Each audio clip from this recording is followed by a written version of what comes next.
Hi everyone, Jessica Morales here, joined right now by Barry Zhang, founder and CEO of Quantico Energy Solutions. Thank you for joining us, Barry. Thank you for having me.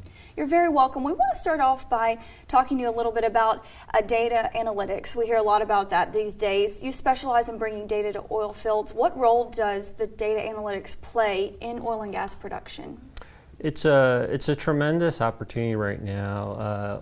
Data analytics has been in the oil field for quite a long time, actually. People have always been looking at rig moves, looking at patterns and how equipment was going to make sure there is a safe environment. But right now it's especially interesting because of the commodity environment, putting a lot of cost pressures on operators. And what that means is for technologies, they're looking at things that are very capital efficient.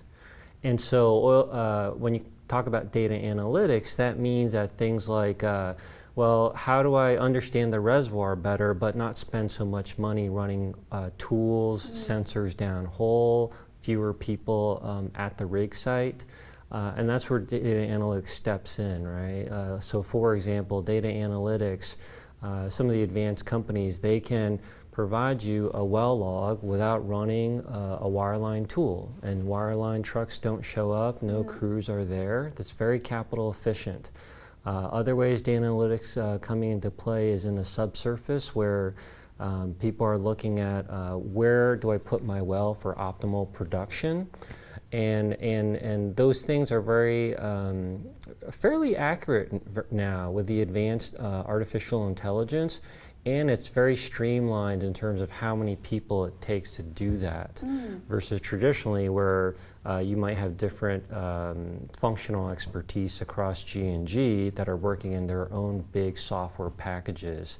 So I think in a nutshell, it's a very good way and powerful way to still understand subsurface, generate more production, but lower your costs dramatically on traditional oil field service spending.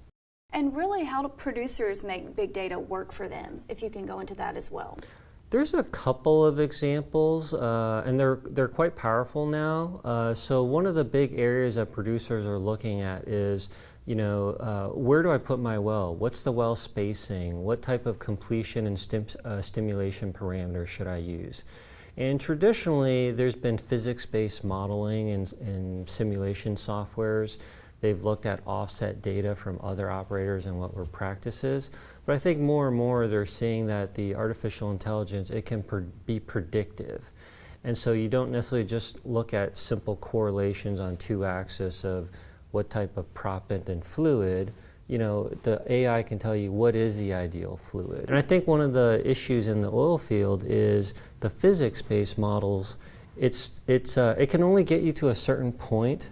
The physics over hundreds of wells in a large field, they're too complex. And so that's reaching, I think, some plateau, and now AI is actually stepping in for a lot of that. Would you say that use of data, I guess, helps with efficiency with the producers and explorers as well?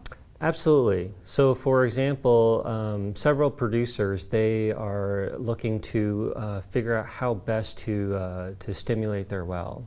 What types of volumes, what types of fluids, proppants to pump, where to target different rock, right? The stress regime across a horizontal wellbore is variable.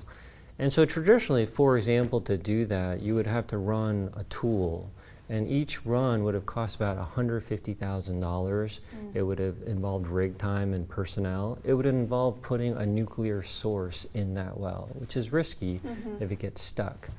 Now, for example, you can take the drilling data and generate the same properties without using that 90-foot tool, without the nuclear source, and a fraction of the price because there's no hardware to depreciate.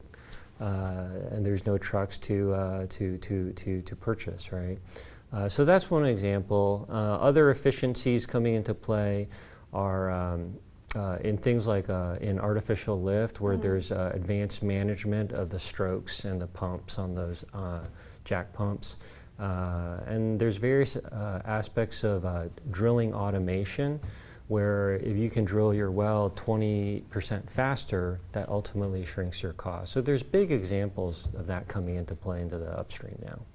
And Barry, what about how accurate it is the use of data in finding oil and gas? Likewise, though, calculating things like EURs. Can you talk a little bit about that? Yeah, so as you might expect, it's highly variable depending on the geological complexity. And quite frankly, it's not necessarily a hidden secret, but the acumen of the people doing that, and that stretches from the people inside the producer to some of the service providers. Generally, predicting production in EUR, the best-in-class accuracies are, let's say, north of 90% accurate. That's pretty good.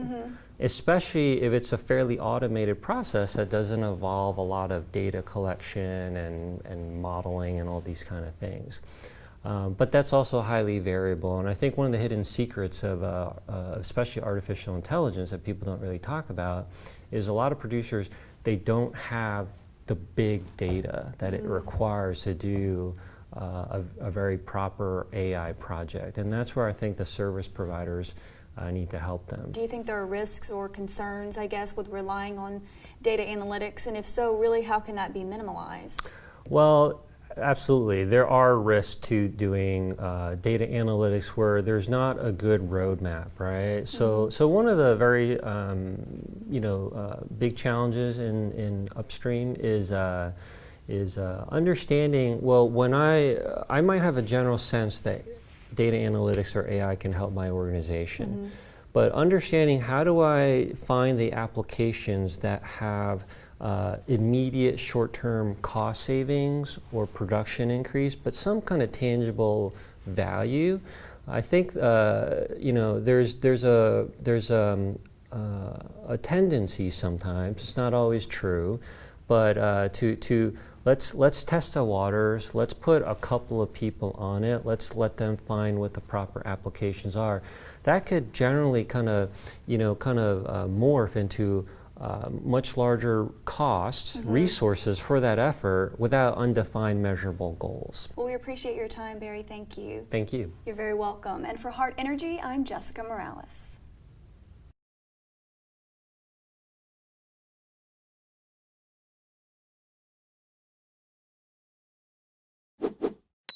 To stay up to date on the most recent Heart Energy videos, subscribe to our YouTube channel by clicking here.